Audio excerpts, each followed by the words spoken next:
Hello and welcome, this is Mousegunner, and we're back with some more of the Beast and Exploration DLC for Battle Brothers, picking up right where we left off in the last video, in the middle of a battle. This battle, it's going kind of both ways. You have some guys that got pretty badly injured. This guy got injured so badly that I'm just going to take him out of the fight. But we are kind of winning. We've killed 3 of the 7 men, so it is progressing. That guy's going to be hard to hit. You have a shield wall up? You don't. You're going to be easier to hit. And this guy could step up here and stab that guy. Yeah, I think that's our target. Also, at least one of these guys has the backstab ability. It's not slight, but hey, it's something. I don't remember which one of them it is, but definitely you, because we had a big bonus there. Oh, he's going to have a range bonus. Range defense bonus. So for now, I'm just going to step here, fire this arrow. Okay. You're going to step here, advance that line. If we get these guys to freak out, good. Okay, he's going full defense, so we're going to ignore him probably. We already reloaded. We're going to have you step up. You already had your turn, but we're going to go ahead and fire on you anyway, because you're a threat. We're going to try and stun you. Managed to get it. We're now going to hit you. Oh, good hit. Okay, let's try and finish him. Let's try and finish him. Damn. We still have a good chance to hit. I'm going to go for it. So I think it'll get better. Okay. Just attack this guy.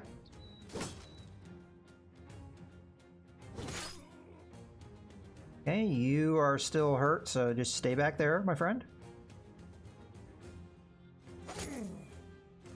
More. Okay, you're gonna put your shield wall up and protect yourself because you're hurt. Don't even bother stabbing him because he's defensive. We're just trying to affect their morale. Ow.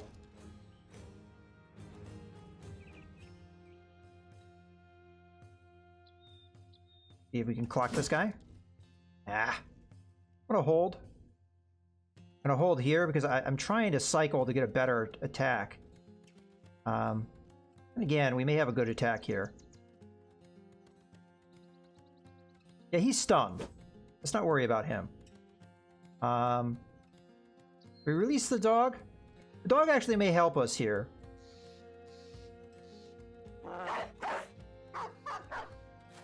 It's going to put more pressure on that man. And turn.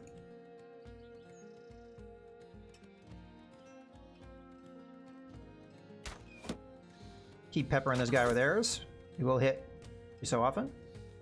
Let's just shield wall and hold. Okay, we're going to step up. No, I already attacked. Yeah, let's attack rather than step up. Ah, come on.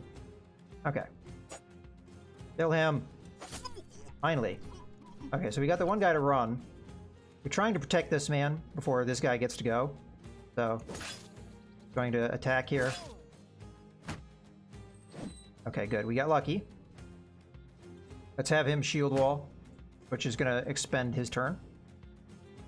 All right, we're going to have this guy step up and try and stun this man. We failed because I think his helmet protected him. Let's try and just kill this guy.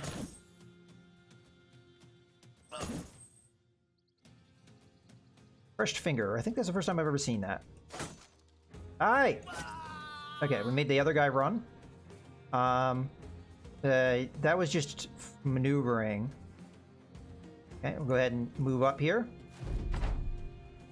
Dog is going to tie him up and attack him. You're going to end your turn. Dog may die here. Or not. Okay, this man's bleeding. I'm not sure I'm going to be able to get to him, though, to move that effect. Big hit. That will be that. Try and see if we can finish him. We can kill him. There we go. We just got the retreat.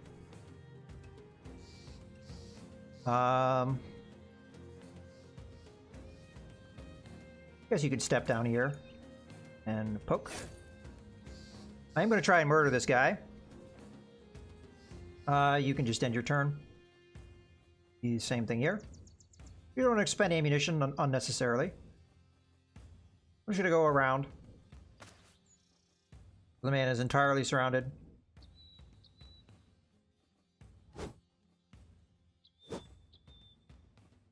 Yeah, recover.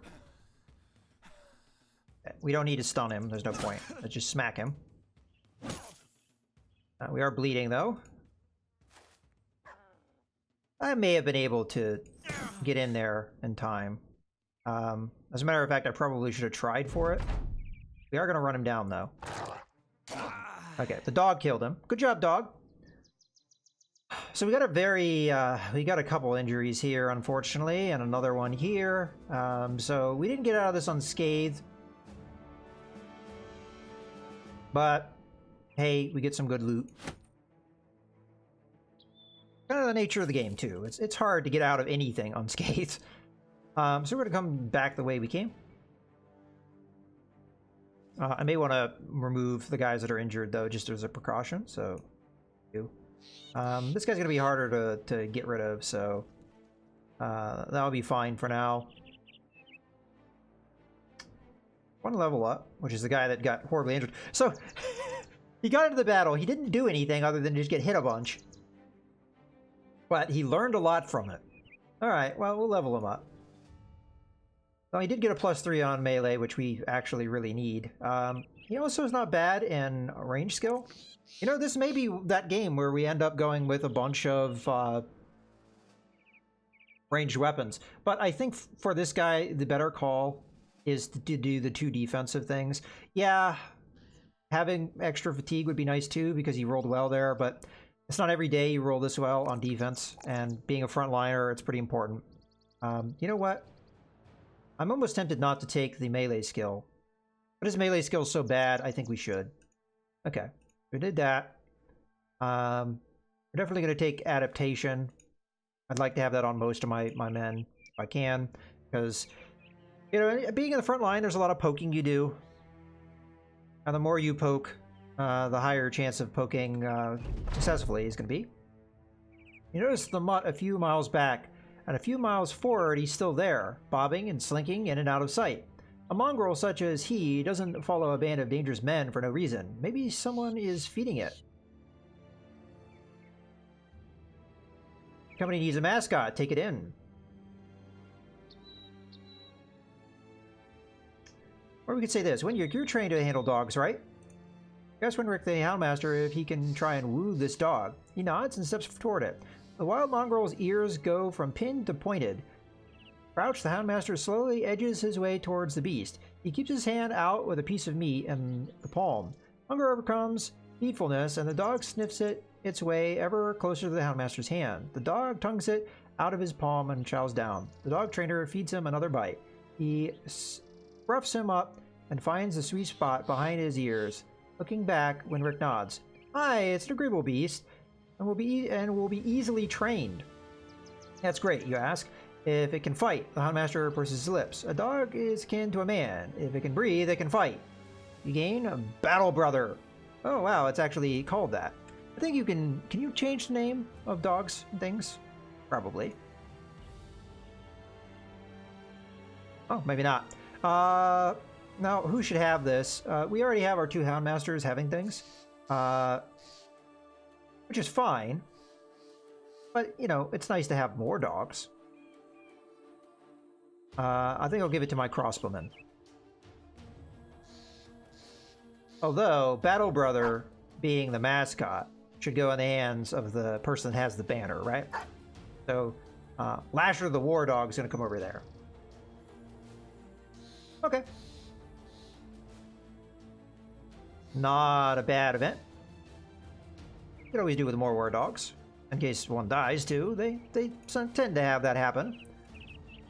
Especially when they don't have armor, sadly. We can work on that. But as you saw, it did actually work out in that battle if you use them at the right time. And that's one of the things I think is really important in this game, is figuring out the right time to use your war dogs, because otherwise you're just wasting money. I mean, we got that one for free, sure, but the one otherwise, you know, we did spend close to 300 gold for the 2 that we have, and squander that kind of money on something that's just going to die really easy if you use it improperly. Not the best idea, so hold them until it's important to use them. Return to Weidhof and talk to Egon the Treasurer. The details of your journey are simple. You kill the brigands, he nods, smiling tersely before handing over your payment as agreed upon. Good work, men. Those brigands were giving us plenty of trouble. We get 750 crowns, and they no longer have that effect. They still probably have the other one, though. No. They have no effects. And this contract's still good, so we could take that one. And it's a travel contract, which I'm fine to take. Kochendorf is a town that likes us. Okay, with that, unfortunately the holiday's done. The boards are being sold for more than they're worth. So I'm not really too keen on that. This isn't being sold for too much. We had this possibility a while ago to buy one of these, and it was like 265. So this is a really good price. Now, if we get the damaged ones, they're even cheaper. We have to consider the fact that we don't have very many tools. Speaking of tools, that's not a bad price, 216. We'll pick up one of those. And I will pick up the non-damaged armor here, at the very least, and then we'll think beyond that. Now, as far as weapons and other things go, we did get some good things out of... I don't think I'm going to keep the hand axe, but just about everything else here we're going to want to have. Let's sort everything. We probably don't need this many shields around, so I'm going to sell the one that's 70% damage. Get rid of that. We got another arming sword. We got a good pole arm. Pike. That's one of the higher level ones. So let's look at our men here. So first things first, let's get the pike in the hands of who we'd want to have it. We also want to move our men around a little bit here. There we go. Okay, so I think it makes sense to have it in Rupert's hand. You're the one that has the battle standard. We want to keep that in your hands. So Rupert gets the pike. It is not as effective against armor as the hooked blade, but it's going to do more damage, which was why I was kind of scared of it. We are going to also pick up that in our backup polearm man. We'll probably sell some of these pitchforks. We don't need quite that many, so I'll sell one. We'll keep the other 2 around. Other than that, we probably don't need 2 flails. I definitely want to use that arming sword. Okay. Let's get back and looking at my men. Anyone that has like an injury that affects fatigue is going to make this a little harder to determine, but this is 8 fatigue, so it's not really any different from the Gambeson here. So really what we're looking for is a man that we want to upgrade the armor of, like for example Wilfred here. This is 6, this is going to be 8, so that will be an improvement of armor. I think a good idea. You want to know what would be better, put it in. Now, unfortunately, this Pier's chest is going to make us not really know where we're at here. So we could make a different call, but I think Wilfred's going to be the one we go for. And in that case, this is a little bit too much fatigue loss for me, so I'm going to go do that. So, Wilfred's set up. You are going to have an upgrade of armor as a result, going from -4 to -6. And then I think the obvious call here is to upgrade your defense. And then we have backup here. Okay. So we have like a baseline of Gambesons for our front line, except for you. But you're not really a frontliner, so I guess it doesn't... You're kind of a flank. I could pick up another one of those, which I may do. Because I get the feeling that this guy probably had some spare fatigue. And even if he doesn't, we could change out his helmet for something that's a little less fatiguing, like one of these guys. Yeah, probably what we're going to end up doing. So, with that in mind, do I want to buy another one of those? I think so. There's definitely better armor out there, but this is a good price, and we could use it. So I'm not going to use it right now. I'm going to wait a little while.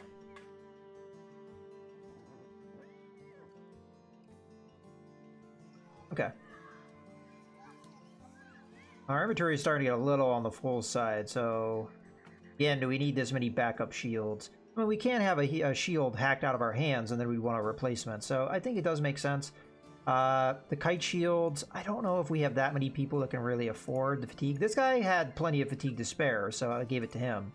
But I don't really think there's very many other people that are in that situation. Maybe one of the guys on the flanks? Nope. Yeah, kite shields are very fatiguing, so... Yeah, we'll hold on to them, though, because maybe in the future... Alright, I think that's all the transactions we want to do here. We don't really... I mean, I could pick up ammunition. It's cheap. Yeah, why not? Medical supplies are also a little bit on the cheap side here. But we're not that bad off with medical supplies. So, I think that's going to be it for now. Okay, let's go ahead and accept this contract. We already know that we're going to Kochendorf with a package for 360 gold. So I accept this contract. We leave.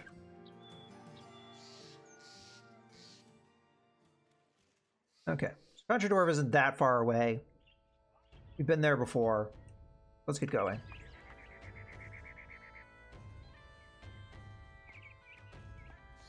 Now, as far as our next quest, I don't know what we're going to pick. We may not have the option to do all of the different locations again. We are getting there, though, where we have almost been everywhere. I know for a fact we have not been to Rheinberg up here. I forget if we've been to Jadderwall. I think so. I don't think I've been to any of these locations down in the south. Nor have I been to... Kampfadder? I don't think I've been there either, but not 100% on any of that. Alright, well, we're going to stop in Winburg nonetheless. Ah, okay, well, good I mentioned that because we were about to have it. As the company takes a break, you decide to address the men. Brothers, I want everyone to know the cursed are not just cutthroats and errand boys, but skilled fighters of the First Order. Word of our deeds must spread, so the merchants and noblemen are begging us to take their contracts. What do you tell the men the company will set out to do? Okay, so as much as we need to catch the eye of one of the noble houses, I don't know if you don't get those until you do this quest, or if it's just one of those things where you have to build up enough to run out. I think this is kind of a long game, though. Let us set aside skirmishes for now and seek to defeat a group of at least a dozen opponents. That's very random, whether or not we're going to get that. I don't think we... Outside of, like, one time we encountered some zombies and there were, like, 14 of them. This is maybe not likely going to happen. We fight well, but we need to be better organized in case things get dire. I shall name a sergeant. Okay, this we could do right now. Because we already have the rally ability. Or we could do the open road thing. I think we could do the sergeant thing right now. I'm not positive on that, but I'm fairly certain we could do that right now. So, let's do the sergeant one. So, have one of your men with rally the troop perk. We already did that. That's going to be Jost. Jost right here. He has rally the troops. So we're already done with that quest. So that's why we did that one. Again, I'm not sure if we do that one, if we'll be able to do the travel everywhere quest. Maybe. If we can, then that's definitely the next one I'm probably going to do. Because it's going to be easier to do than some of the later game quests. Like, again, fight like 12 men. There's no guarantee you're going to have that happen. I'm just checking the prices here. What's here. What we want to pick up, maybe. Nothing jumps out at me as being something we absolutely would want. This is a good price. So far, it's the best price I've seen. The tools aren't that bad. You could do with more tools, so... I'll pick up one. But I think that will be it for now. Okay. Food we could probably use more of. Yeah, let's grab some food. Alright. That's going to be it for that. Okay, let's keep going. Matter of fact... Oh, okay. Well, let's read this, and then we'll get to the point that I was going to make. You weren't sure at first about assigning Jost to this important task, for he was as committed to revelry and carousing as any other man, but Jost takes to his duties with a zeal that is at first admirable and later worrying. Scoffing at dawn as the rising hour of the cowardly and infirm, Jost decides that everyone must start the day much earlier. He runs the men through the usual sparring routines and checks their equipment for splits and wear. To such light work, he adds strict rules about setting up and breaking camp, formation drills, lessons on flanking, forced marches with stones in their packs, and a detailed punishment regime for anyone who dares fall behind. Words such as backbreaking, cruel, flint-hearted, and merciless, as well as a dozen of saltier epithets, ring in the air whenever Jost is safely out of earshot. So never when he is sleeping, for the brothers have learned that Jost the Sergeant never truly sleeps. Okay. So he's Jost the Sergeant. He also gets a Sergeant Sash, which we, if he hasn't already acquired it, we will give him, because it is his badge of rank. We give him plus 10 resolve, so he is now up to, what, almost 60 there, which is going to make this ability all the more effective. That's why you want to give it to somebody that has good resolve. So with a bonus to resolve, a plus 23 based on this character's resolve. So it's based off of his resolve. He's going to give others a bonus to rally. That's why you want to give it to somebody that has good resolve. All right, well, in any case, this is going to be a good point to go ahead and put a cut in the video, so I hope you guys have enjoyed. This is Mouse Gunner, signing out.